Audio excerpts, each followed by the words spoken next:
Hello बच्चों, स्वागत है आप सभी का YouTube channel the D exam point पर। उम्मीद करते हैं आप सब बहुत अच्छे हैं और आप सबकी पढ़ाई शानदार चल रही है। बच्चों, आज से आपकी क्लासेस ज्योमेट्री की स्टार्ट हो रही हैं और इसको हम शुरू से अंत तक लेकर के चलेंगे। तो आज से हम इसकी क्लासेस बेसिक लेवल से स्टार्ट करने वाले हैं, तो शुरू से लेकर के लास्ट तक देखिएगा, तभी आपको सारी चीज़ें समझ में आएंगी। तो जियोमेट्री में जो हमने पहला चैप्टर ले रखा है उसका नाम है लाइंस एंड एंगल, यानी कि रेखाएं और कोण।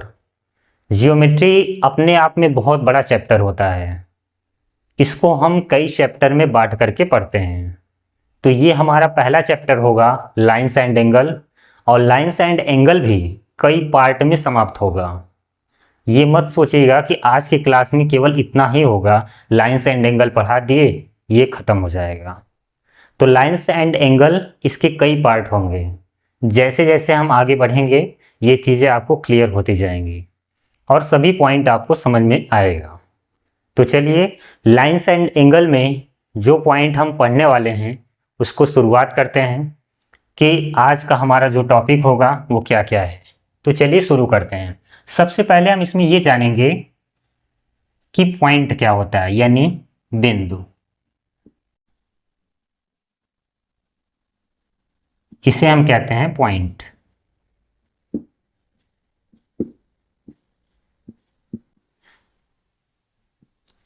पॉइंट क्या होता है? अब इसको आपने कहीं देखा होगा मैथ में, जैसे दशमलव आ जाता है, डेसिमल आ जाता है, तो वो पॉइंट ही होता है। अब उसको वहाँ पर इसे डेसिमल बोला जाता है। जैसे अगर हम यहाँ पर ऐसे बना दें, दिख रहा होगा आपको, तो ये पॉइंट है, इसको बोला जाता है पॉइंट। हिंदी में बिंदु कहते हैं, इंग्लिश में पॉइंट कहते हैं। तो ये जो आपको दिख रहा है, ये जो आकृति दिख रही है, इसे पॉइंट बोला जाता है।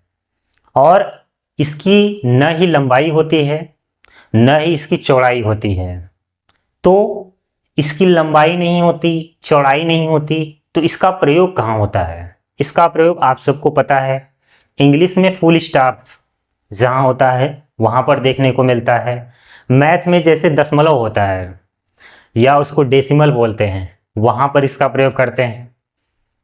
डेसिमल के साथ साथ इसको हम डॉट प्रोडक्ट, इंटर वाले जानते होंगे, डॉट प्रोडक्ट में करते हैं। जैसे दो अंकों के बीच में इसको लगा दिया जाता है तो वहाँ पर ये गुणा हो जाता है, मल्टीप्लिकेशन हो जाता है।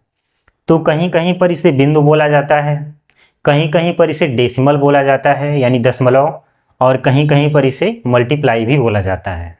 जहाँ पर जैसी आवश्यकता होती है वहाँ पर इसको वैसा बोला जाता है। तो ये क्या है, केवल हम इसके बारे में जानेंगे। तो पॉइंट क्या है, ध्यान से सुनिएगा। पॉइंट वह है जिसकी न तो लंबाई होती है न ही चौड़ाई होती है। इसका प्रयोग केवल स्थान निर्धारित करने के लिए किया जाता है। केवल हम पॉइंट की बात कर रहे हैं, ठीक है। दशमलव और गुणा वो अलग की बात है। पॉइंट का प्रयोग क्या है? पॉइंट का प्रयोग केवल स्थान निर्धारित करने के लिए किया जाता है। तो चलिए इसको हम परिभाषित कैसे करेंगे, ध्यान से सुनिएगा। तो यहां हम लिख रहे हैं, बिंदु वह है जो बिंदु वह है जिसकी न तो लंबाई होती है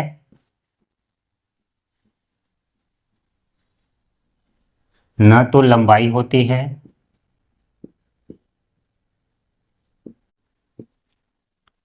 और न ही चौड़ाई होती है।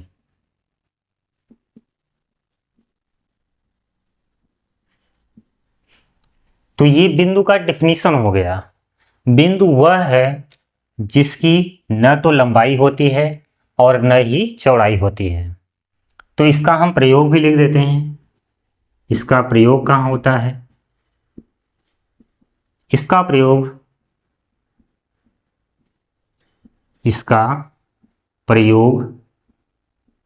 स्थान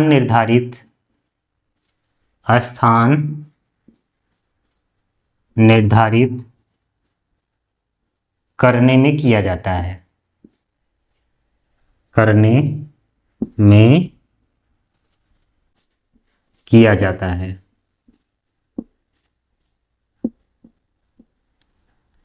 तो ये पहला पॉइंट था। बिंदु बिंदु वह है जिसकी न तो लंबाई होती है और न ही चौड़ाई होती है। इसका प्रयोग क्या है? इसका प्रयोग स्थान निर्धारित करने में किया जाता है। अगर हम इसको दिखाना चाहें तो कैसे दिखाएंगे, यानी कि इसको इंडिकेट कैसे करते हैं? इंडिकेट में ऐसे आप दिखा सकते हैं, ये हो गया, यानी इसको प्रतीक में इस तरह से दिखाया जाता है। तो आपको बिंदु समझ में आ गया। तो चलिए हम अगले पॉइंट की बात करते हैं। ये तो पॉइंट था ही, अगला पॉइंट हमारा क्या होगा अब वो देखिए। इसको हम साफ कर दें।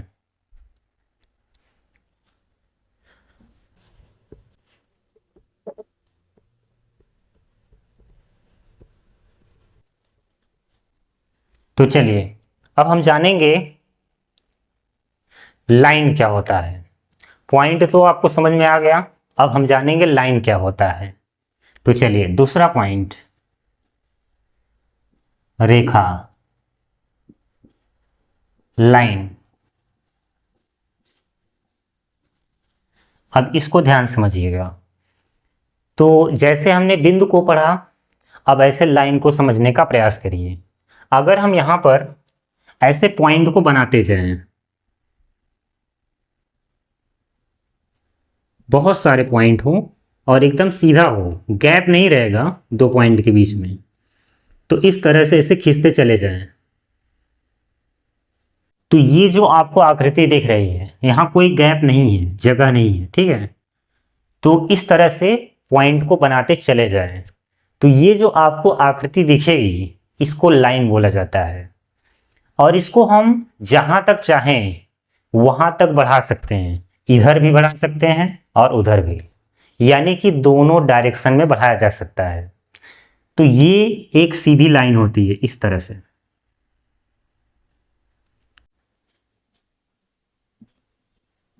इस तरह से। तो यहां पर इसको दोनों तरफ बढ़ाया जा सकता है। इसकी लंबाई निश्चित नहीं होती है, जहां तक चाहें आप बढ़ा सकते हैं। और इसका कोई अंत बिंदु नहीं है, एंड पॉइंट नहीं है। तो ये बना कैसे? आपने देखा कि ऐसे पॉइंट में खींचते चले गए, पॉइंट बनाते चले गए और एकदम सीधा हो। वैसे तो बोल सकते हैं कि यहाँ पर प्रत्येक पॉइंट पर 180 अंश का कोण बन रहा है, लेकिन वो आगे समझेंगे। तो यहाँ पर बिंदुओं का समूह होता है, बिंदुओं का समूह होता है जो एकदम सीधा होता है। एकदम सीधा मतलब टेढ़ा न दिखे, वो होता है लाइन, ठीक है।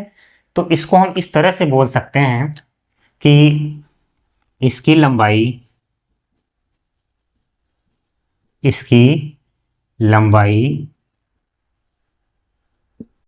निश्चित नहीं होती है, निश्चित नहीं होती है।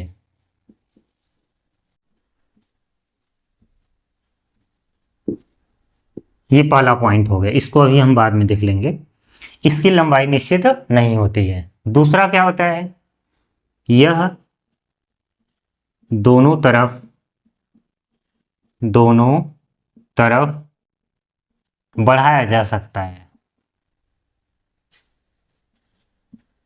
बढ़ाया जा सकता है।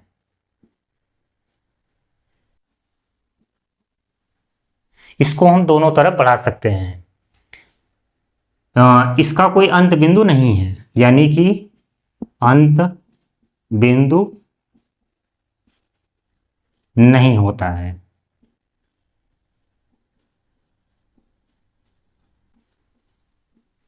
तो ये 3 पॉइंट इसके मेन है।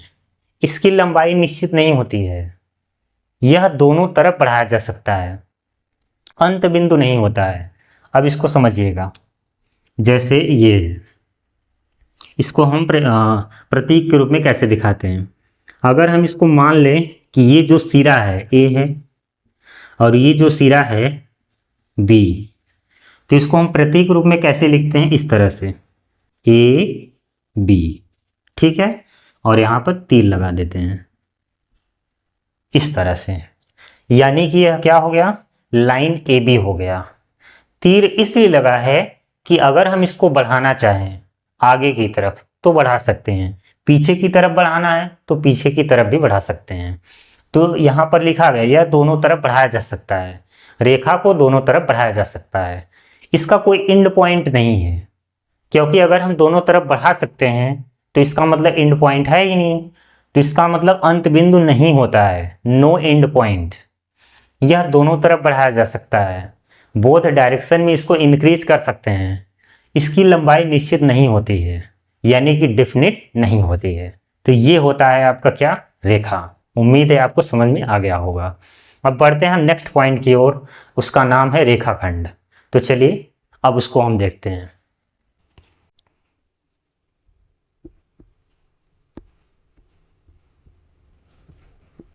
तो अब हम जानेंगे कि रेखाखंड क्या होता है। हमारा तीसरा पॉइंट है रेखाखंड।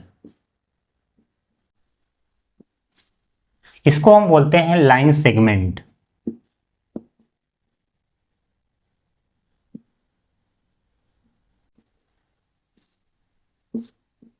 लाइन सेगमेंट नाम से ही पता चल रहा है कि ये खंड है किसी का। रेखाखंड यानी यह रेखा का खंड है, यानी कि भाग है। जैसे यहां समझिएगा, ये आपका क्या है, रेखा। अब इसकी लंबाई तो निश्चित नहीं होती है, लेकिन अगर इसमें हम दो पॉइंट सेट कर लें, एक पॉइंट यहां एक पॉइंट यहां, तो इन दोनों के बीच की जो लंबाई है यहां से यहां तक, यहां से यहां तक, ये निश्चित हो गई। जितनी भी लंबाई हो, चाहे 1 मीटर हो, 2 मीटर हो, 2 सेंटीमीटर, 4 सेंटीमीटर, जो भी हो, तो यहां से यहां तक की लंबाई जो है वो निश्चित हो गई। तो ये खंड हो गया, और ये खंड बना किसका, रेखा का। तो यानी जो रेखाखंड होता है वह रेखा का ही भाग होता है, जिसे हम क्या बोलते हैं, रेखाखंड। और ये दो पॉइंट के बीच की लंबाई है, और ये दोनों पॉइंट हमने लिया कहां पर, रेखा पर। यानी इसको हम परिभाषित कैसे करेंगे उसको आप समझिएगा। यहां पर देखिए, यहां पर लिख लेते हैं इसकी लंबाई, इसकी लंबाई निश्चित होती है।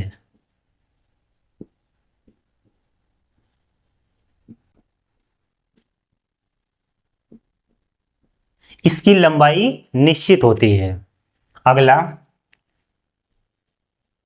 इसमें दो अंत बिंदु होते हैं, या इसके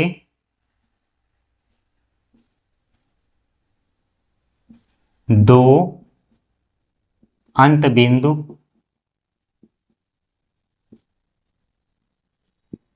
होते हैं। इसके दो अंत बिंदु होते हैं। और क्या हो सकता है, इसको शांत रेखा भी कहा जाता है। इसे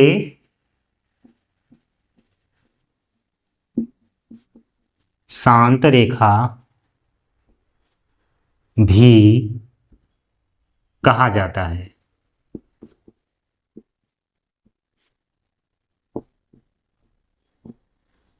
इसकी लंबाई निश्चित होती है, इसके दो अंत बिंदु होते हैं, इसे शांत रेखा भी कहा जाता है। और इसको परिभाषित कैसे करेंगे, यहां पर लिखेंगे रेखाखंड, रेखाखंड रेखा का वह भाग है, रेखा का वह भाग है जिसके दो अंत बिंदु होते हैं, अंत बिंदु होते हैं।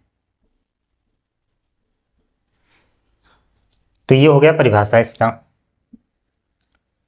रेखाखंड रेखा का वह भाग है जिसके दो अंत बिंदु होते हैं। अब इसको समझने का प्रयास करिए। जैसे हमने पहले क्या लिया यहाँ पर, रेखा, यह क्या है, रेखा। अब इसमें हम दो पॉइंट ले लेते हैं, एक यहाँ पर है और एक यहाँ पर है। तो इन दोनों के बीच का जो अंतर है, ये जो लंबाई है, इसको हम बोलते हैं रेखाखंड। और यहां से यहां तक की लंबाई निश्चित है, इसीलिए इसे कहा जाता है रेखाखंड। क्यों? क्योंकि यह रेखा का ही खंड है। इसकी लंबाई क्या होती है, निश्चित होती है। इसकी लंबाई निश्चित होती है। इसके दो अंत बिंदु हैं। अब इसको इधर नहीं बढ़ा सकते हैं और इसको इधर नहीं बढ़ा सकते हैं, यानी कि इसे बढ़ाया नहीं जा सकता है। इसको शांत रेखा भी कहा जाता है क्योंकि इसकी लंबाई निश्चित होती है। रेखाखंड रेखा का वह भाग है जिसके दो अंत बिंदु होते हैं। अगर हम इसको पॉइंट ए मान लें और इसको पॉइंट बी, तो इसको हम प्रतीक में इस तरह से दिखाएंगे, ए बी, इस तरह से। तो ये हो गया इसका प्रदर्शन। तो ये होता है आपका रेखाखंड। चलिए हम आगे बढ़ते हैं और हमारा अगला पॉइंट होगा रे, यानी कि किरण। इसको मिटा दिया जाए।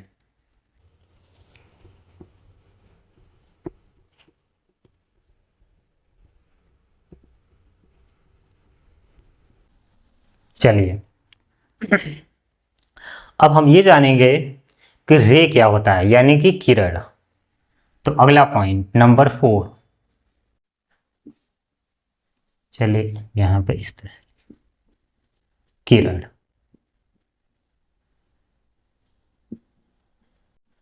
रे, अब ये क्या होता है, ध्यान समझिए। जिस तरह से रेखा होता है उससे रिलेटेड आपका रेखाखंड हो गया। अब कुछ ऐसा इसमें भी होता है। ये देखिए, यह है आपका रेखा। रेखा से क्या बना, रेखाखंड। अब इसमें क्या एक नया जुड़ जाता है, किरण। तो इसमें आपका एक एंड पॉइंट होता है, एक एंड पॉइंट होगा और दूसरी तरफ इसको जहां तक आवश्यकता हो बढ़ा सकते हैं। इसका प्रयोग डायरेक्शन दिखाने के लिए किया जाता है। जैसे कोई आप चित्र बनाए हैं, बायोलॉजी में, फिजिक्स में आप देखे होंगे, तीर के द्वारा किसी भी चीज़ को इंडिकेट किया जाता है। वो कहीं पर भी इंडिकेट किया जा सकता है। तो किरण का काम वो होता है। जैसे आपने फिजिक्स में देखा होगा, प्रकाश की किरण को दिखाना हुआ तो वहाँ पर इसका प्रयोग किया जाता है, इस लाइन का प्रयोग किया जाता है। वैसे ये लाइन तो है नहीं, इसे किरण बोलते हैं, है ना। तो यहाँ पर एक एंड पॉइंट है, यानी एक अंत बिंदु है, और दूसरा सिरा इसका बढ़ाया जा सकता है। यानी इसमें, या चलो इसके, ठीक है ऐसे ही लिख दो, इसमें एक अंत बिंदु होता है।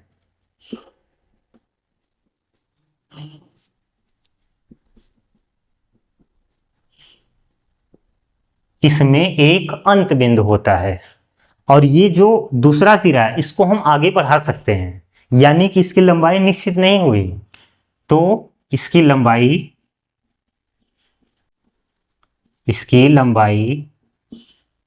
निश्चित नहीं होती है, निश्चित नहीं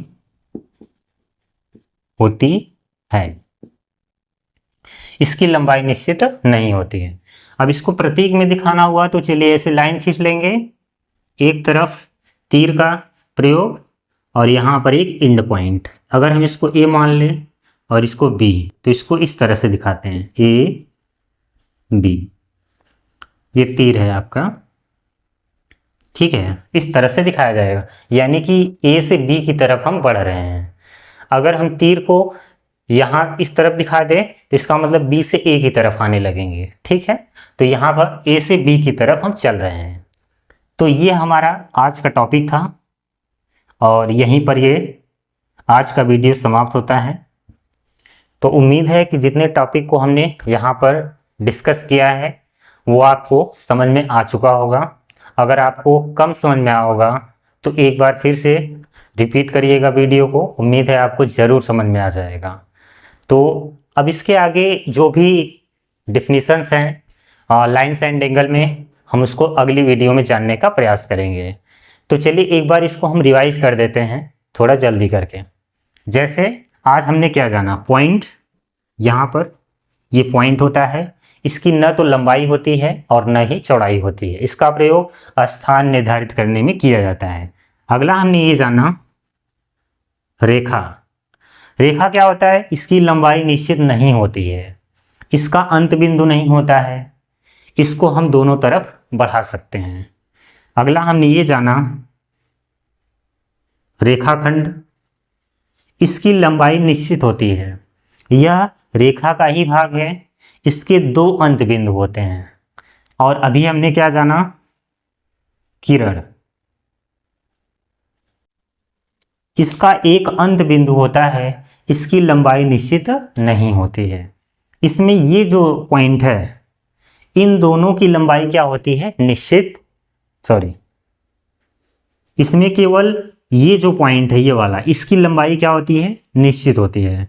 बाकी ये जो पॉइंट है लाइन, इसकी लंबाई निश्चित नहीं होती है, किरण की लंबाई निश्चित नहीं होती है, और इसकी न तो लंबाई होती है और न ही चौड़ाई होती है।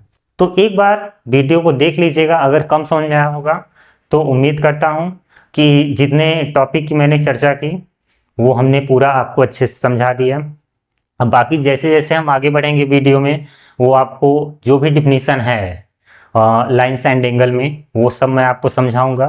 तो चलिए अब मिलते हैं अगली वीडियो में, तब तक के लिए नमस्कार, जय हिंद, जय भारत।